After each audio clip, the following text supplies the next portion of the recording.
Hi guys, join me as I create a Spider-Man themed birthday balloon setup.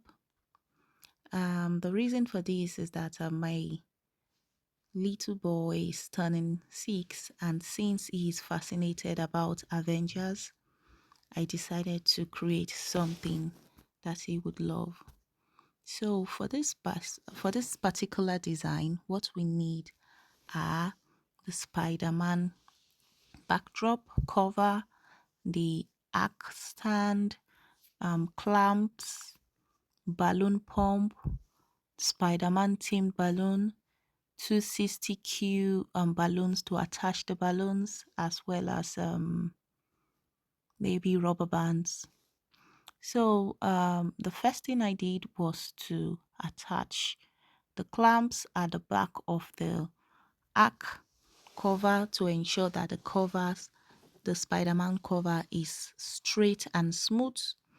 Then the next thing was that I used the clamp, put it beside the arc covers to ensure that it could be attached with a 260Q balloon when I am done blowing the balloon. So now I'll be blowing the balloons. For the balloons, I'm using a Spider-Man theme balloon, which is blue, red, and black. So I'll blow up my balloons, and remember, when blowing up your balloons, you have to make them round in shape. You have to make them not so oblong. And for this balloon, I'll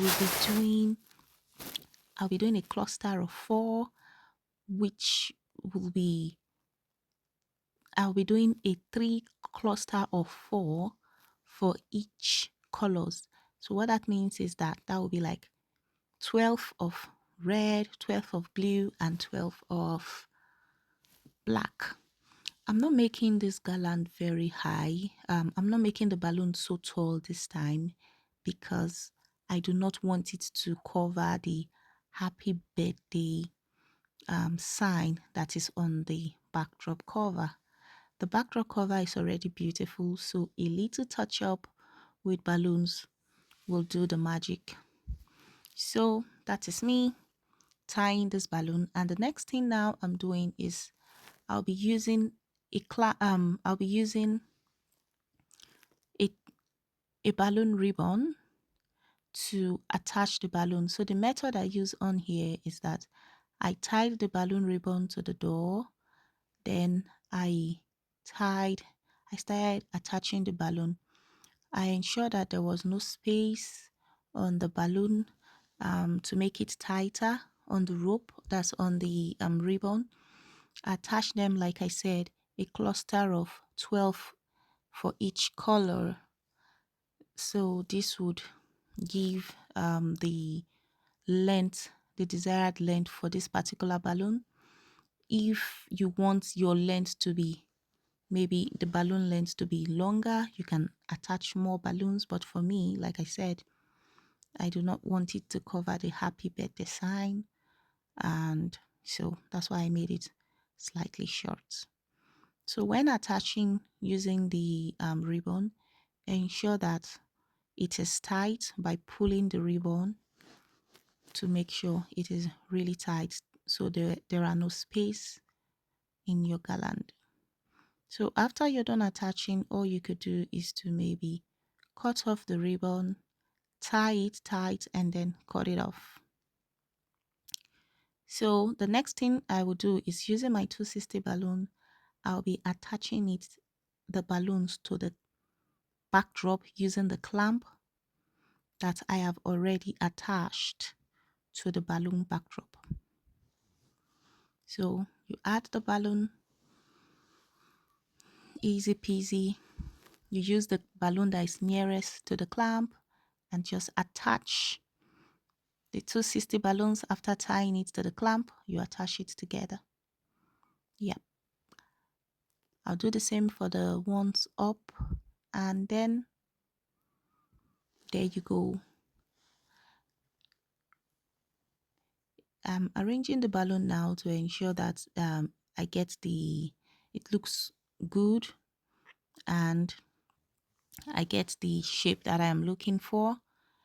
Then again, what I'm trying to do now is to tie the balloon the same way I tied the first one. So it's a black, red, blue. For this one, I use the same twine and I'll be attaching it to the other side of the backdrop cover. This is a shorter one. The purpose of this one specifically is just to cover um the stand. So usually there is like for this stand there's like, should I say, the stand extension. That's what I want to cover so it doesn't show, and to give this balloon backdrop the beautiful design that it needs. So again, I am blowing one of each color. So that's a red, a black, and a blue. The purpose of this is to put it at the top of the balloon garland, just to attach it, to give the balloon garland this rich look and to make it much more bubbly. So now I would be blowing up my mini clusters. So that's the small balloon clusters that we call sometimes the filler. So for this filler, you can blow it smaller than the original balloon that you've blown up. This would help cover the spaces, if there are any spaces in the balloon, and to give the balloon a much more organic look and to make it fuller. So after that, I would basically, I love when I'm attaching my clusters, I try to attach them so like in the same colors. So like the blue will be placed on the blue, the red on the red, and the blacks on the black. So, but sometimes if you want to play with your balloon, you can mix and match the colors. That depends on what you need. But for me this time, I'll be placing each of the clusters on the same colors. So to attach this cluster, you need a 260Q balloon. You tie it round, you form a circle, and then you just fix it on the color. You can adjust balloons to make them suitable for you. That's the beautiful thing about balloons. They are very malleable, so you are able to adjust them to give you the desired shape.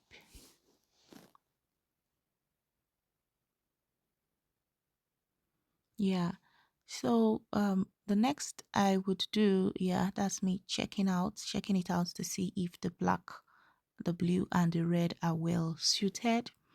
Then I would also attach the balloons to the other side of the balloon garland to give it the same organic look that the other one, the opposite side, has.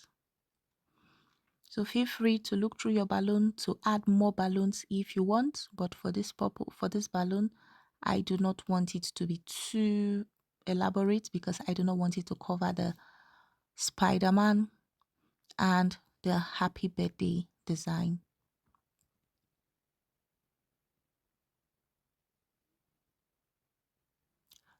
So I have a little foil balloon which I would blow up using my hand pump.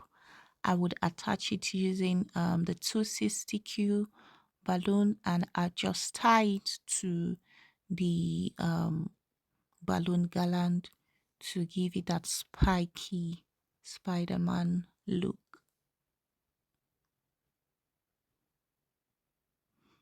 I do the same thing for the second side, and that made it much more organic and beautiful.